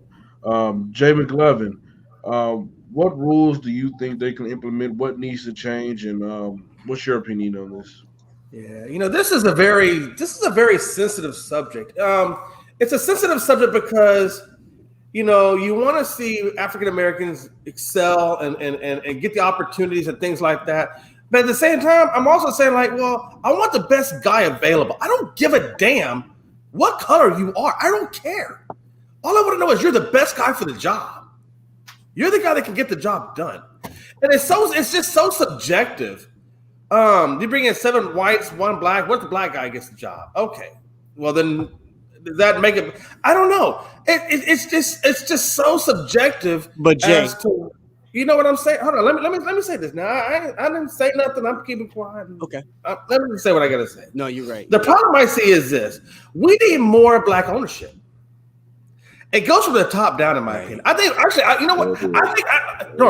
Jay Ness said it starts from the bottom up. I don't think it starts from the bottom up. I think it starts from the top and the bottom, and the two meet in the middle. That's where I think it is. I think the black coaches need to put themselves in better positions to get the jobs.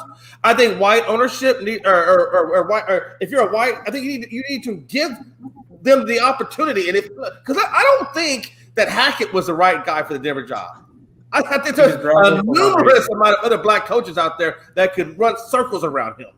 Okay, so I think there is a problem. Yes, I agree. Jada, there is a problem in the NFL with not hiring the minority candidates, especially when they are the more qualified for the job. And given what Brian Flores has done in Miami, I don't see how he doesn't get that job. I don't know. I'm not there begging for that guy. But hold on. But I think it starts with black ownership, and especially look, you got 6 black GMs, 6 in the NFL. We need more black GMs in terms of better, the right one. Because that's where you affect change. And maybe start hiring Latino GMs. Somebody to take the narrative away from, well, it's just all white and it's whatever. I mean, I think you need more minorities in the upper level management area. And let's be honest, what's it? Robert F. Smith is supposed to be heading a group to buy the Denver Broncos. He's got the money. The guy's got $6 billion. The franchise is worth $4 billion. He can buy it outright and still have $2 billion left in the bank. I mean, and they're saying they're going to do an auction style sell for the Denver Broncos. And I don't know how he does not get that. And I think it starts with him, but it also starts with other people as well. And I think, at some point, it has to come down to giving a fair shake to the African-American populace. I don't like what the Texans did. I think it's disgusting what they did, to be honest with you. I feel like they used Cully. Now, I don't know what their motive was. I don't know if they brought in Cully, had him do for 1 year. Maybe they got another candidate out there that they really want to hire, and maybe he was just the interim guy. But I think it's bullshit. Pardon my French. It's bullshit that you bring a guy in to a situation where the Texans are basically turned upside down by white coaches. Bill O'Brien was probably the biggest one that created that situation in the Houston Texans organization. And Dan Cully has to inherit that, and then you're not going to give him a fair shake to turn what Bill O'Brien did. You're not going to allow him to be able to turn it around. It's not going to happen in 1 year. Everybody knows it's not going to happen in 1 year. It takes time, and they did not give that man enough time to make a difference. So I guess my question is, what if you have to Jay's point, what if you start having like 10 or 12 African American general managers? What if those 10 or 12 African American general managers start hiring African American head coaches and leave white coaches off of the job search? Wouldn't that kind of create the same issue that we're in now, where now the white coaches are complaining that, hey, now we're not getting a job because African Americans are the GMs now? I'm not saying it would happen, but then you can kind of open a can of worms on their end, basically saying, now we're not getting looked at because so-and-so's the GM here. And I think you guys both brought up a good aspect of it. See, and this is why it's a deep-rooted thing, and why, I said the way that it comes going, it's a very touchy subject.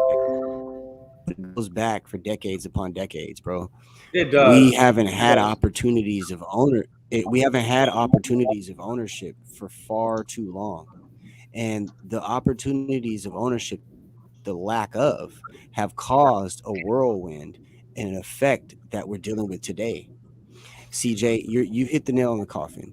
If we do have ownership, if we have 1 or 2 teams, 3 teams of ownership, and to your saying, Dustin, we have 7 general managers, okay?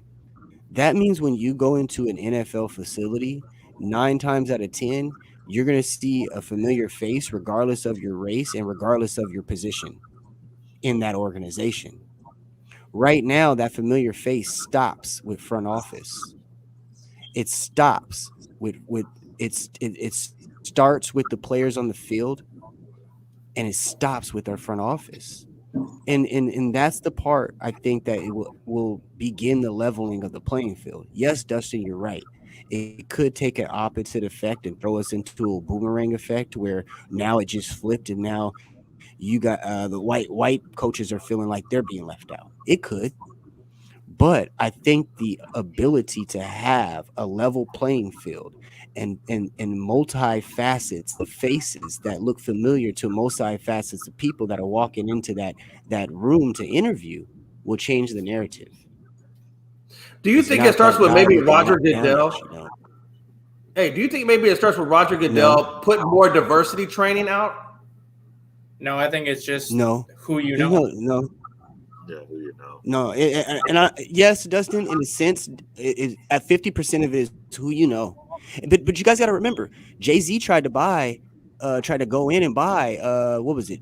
Jacksonville, I think it was, at one point. There was another where I think Puffy was involved, and he was trying to buy Washington at one point. There's guys out here trying to get ownership. Mm-hmm. Right. Matter of fact, P. Diddy tried to buy Carolina a few years It's ago. not just going having the money. Yep. Carolina. It was Carolina. Thank you, Phil. It was Carolina. So it's there. But like Phil said, they shut it down. It's not about the money no more, guys. It's 50% is about what Dustin just said.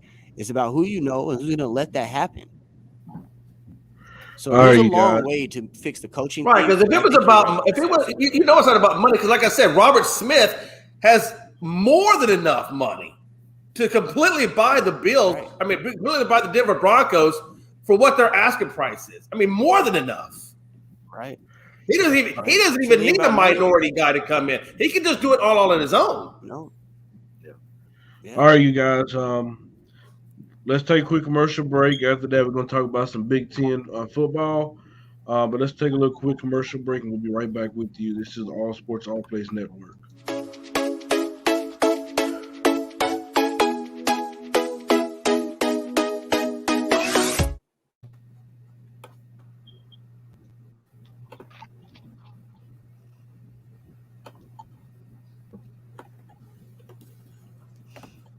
Oh, that was fast. All right. That was the quickest commercial break ever. I don't know. Hey, you know what, Jay? Hey, if you guys want some great ASAP merchandise from the All Sports All Place Network, we're going to show you where you get that merchandise from real quick. All Sports All Plays.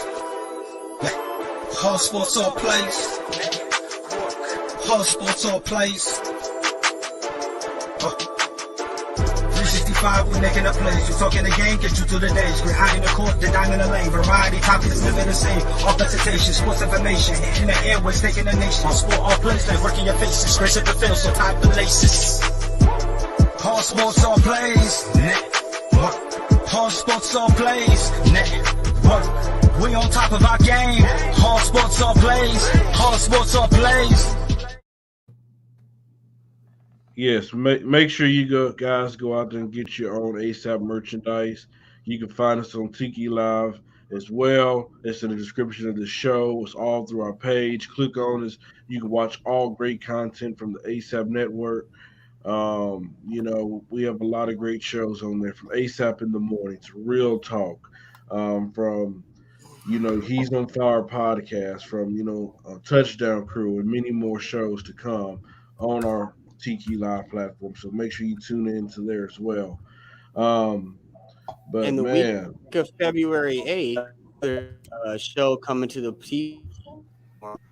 One of the guys, Dave McLovin.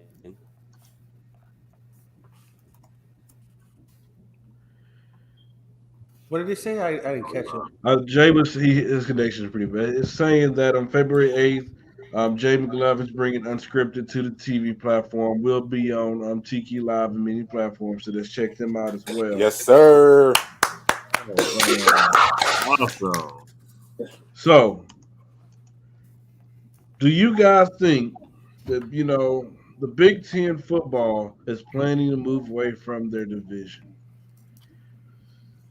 Dustin, your thoughts?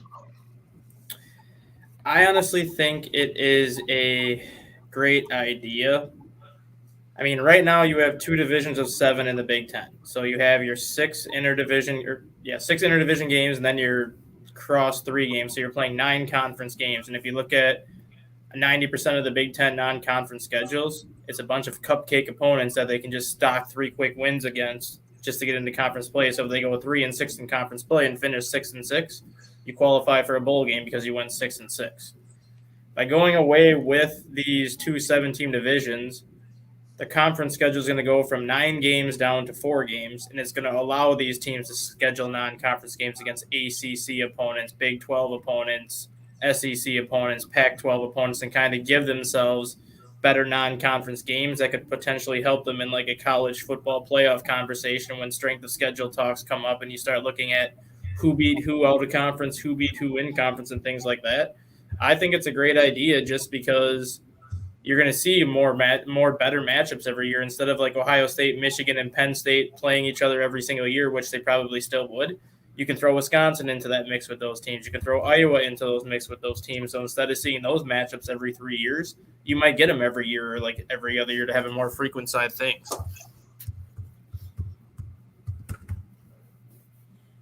All right, Jay McLovin. I'm sorry. Say it again. What the question was? I didn't hear what the question was. The Big Ten is discussing about moving away from their division. The Big Ten is planning on moving away from the divisions. What effect do you think that would have in the college football? I don't know. I'm not really a Big Ten fan. I don't think they have really that much effect on college football to begin with. I think the SEC has quite a bit of effect. I think the Big 12 probably has a little bit, but I don't know. I'm not really a Big Ten fan, so I don't think it has a lot of effect. I don't think they have enough top ranked teams to really have that type of effect. To be honest with you, in the top 25 anyway. All right, Phil, give us your reaction real quick.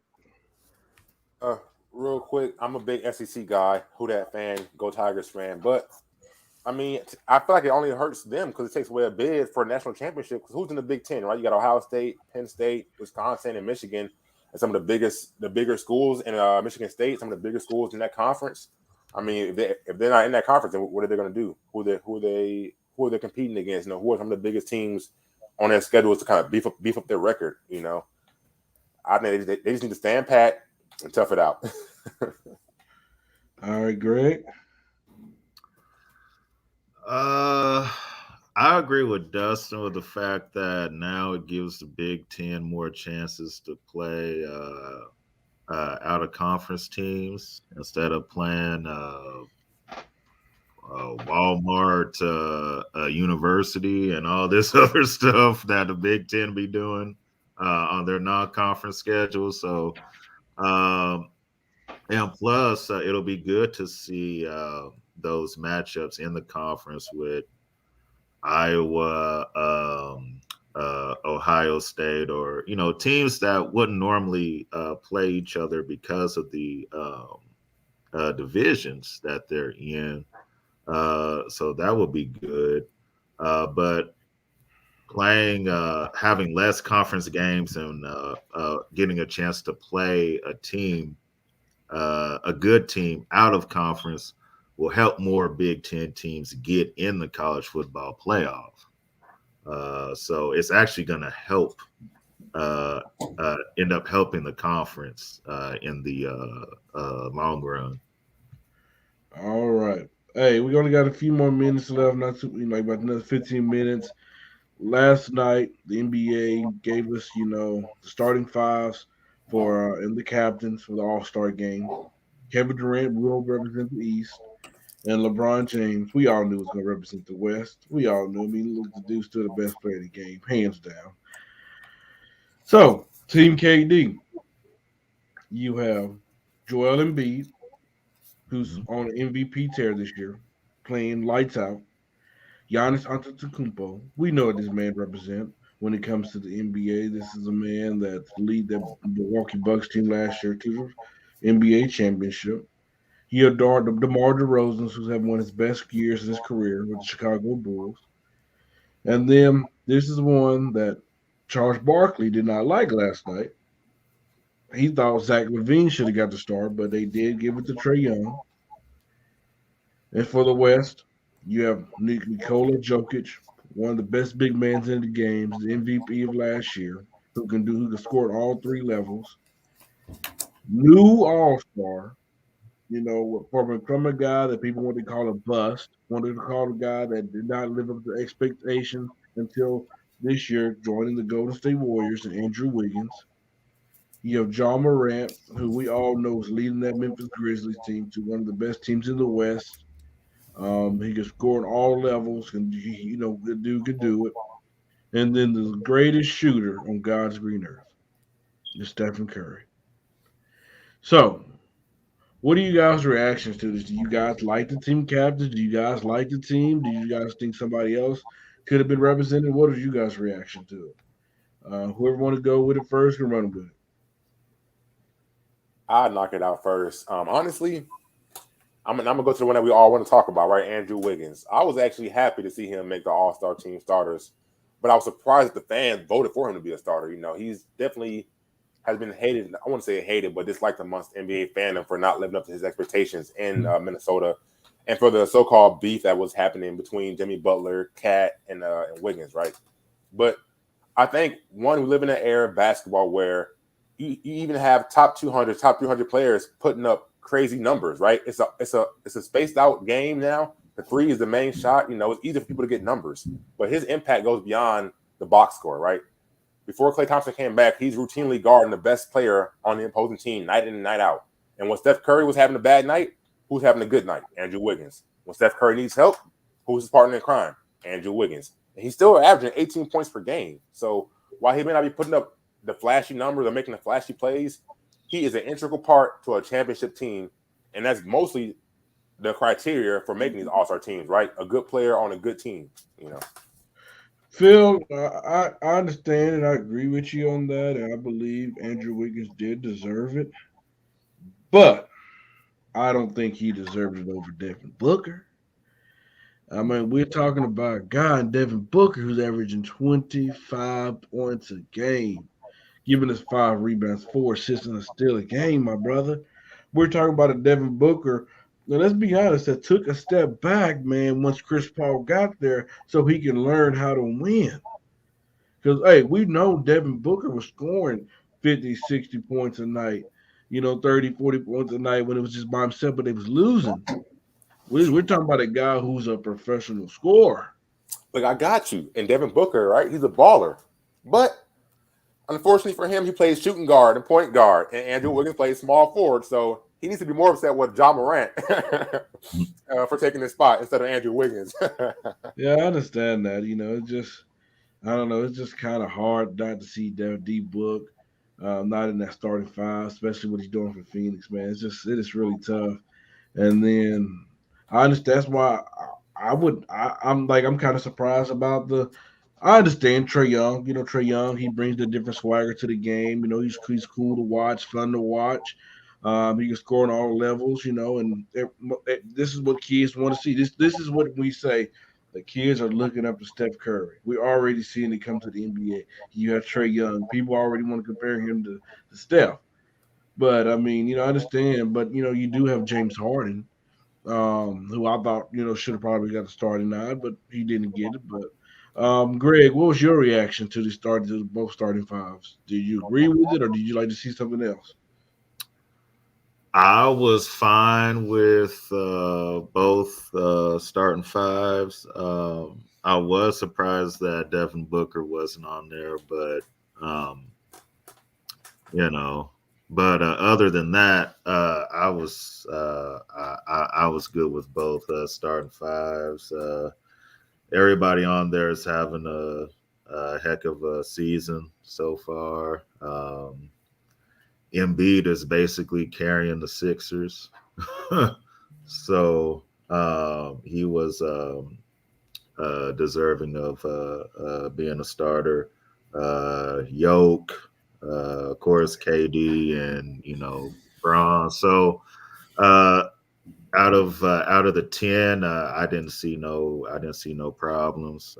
I agree with you, Freddie. I thought Book should have been in there too, but at the same time, I'm not gonna be mad. So is Zach LaVine a snub though? I mean, I'm not sure. I mean, I would take DeMar DeRozan over him this year. Yeah, I would take this year. Yeah, DeRozan over. And then just like Phil said, when it came about the D Book, Zach LaVine had a point guard. Trae Young's a point guard. So I mean, it's kind of it kind of balanced out. Yeah. All right, Dustin, what was your thoughts on him? I mean, when you look at the two teams, you have the top 8 MVP candidates starting. So that obviously makes sense why each team has that. Wiggins, I was surprised that he got named a starter, not because he doesn't deserve it, not because the numbers aren't there to be a starter. It's the sole purpose that I'm surprised more fans didn't vote Devin Booker in, because it's Devin Booker's name. It's not Andrew Wiggins' name. So the fact that fans voted him in, it kind of shows you the appreciation that they have for Wiggins now, and they finally actually get to see what he does out of a Minnesota franchise that was going nowhere when he was there.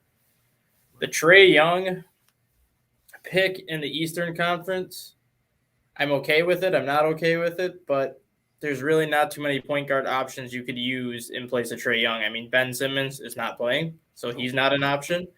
I mean, like you said, Zach LaVine's not a point guard, so he's not going to get in that spot. And if you look at the rest of the Eastern Conference, if Colin Sexton was not hurt, I think Colin Sexton could have got in. If Kyrie Irving was allowed to play every single game, I think Irving gets in over Trae Young. But the fact that the East doesn't really have too many elite point guards, it's kind of Trae Young's spot, in my opinion, to lose, just because he's really the only true point guard option that puts up consistently good numbers.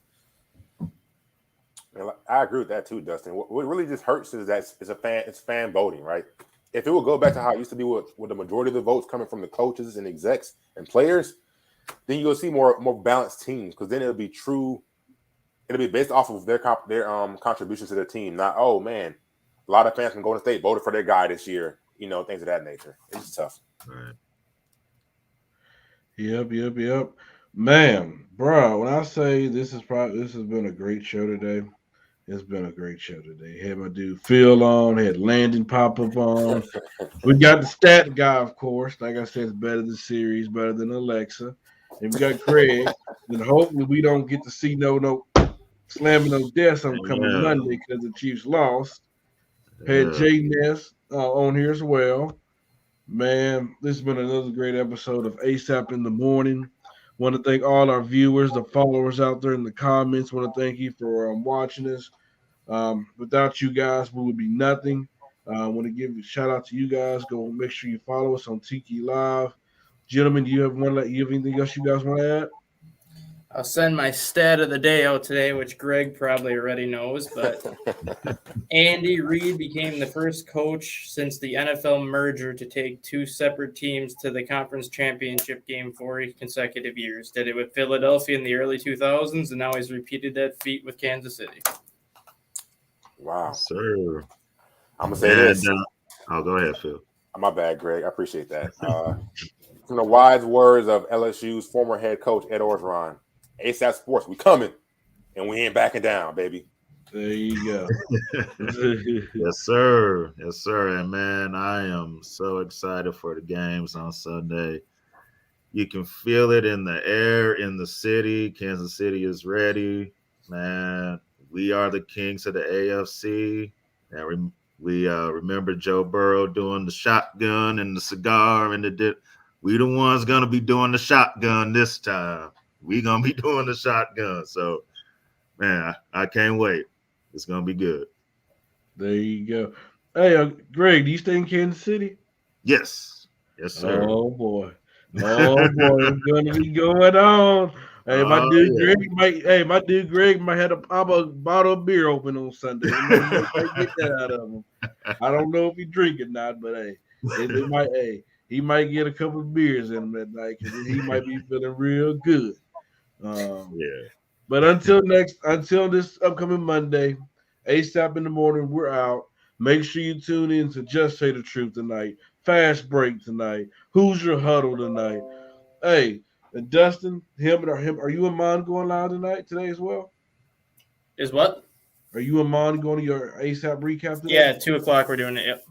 All right, tune in to them as well to give you the recap of all the sports of this past week. This is ASAP in the Morning. We are out. Whole sports, all plays. Whole sports, all plays. Whole sports, all plays.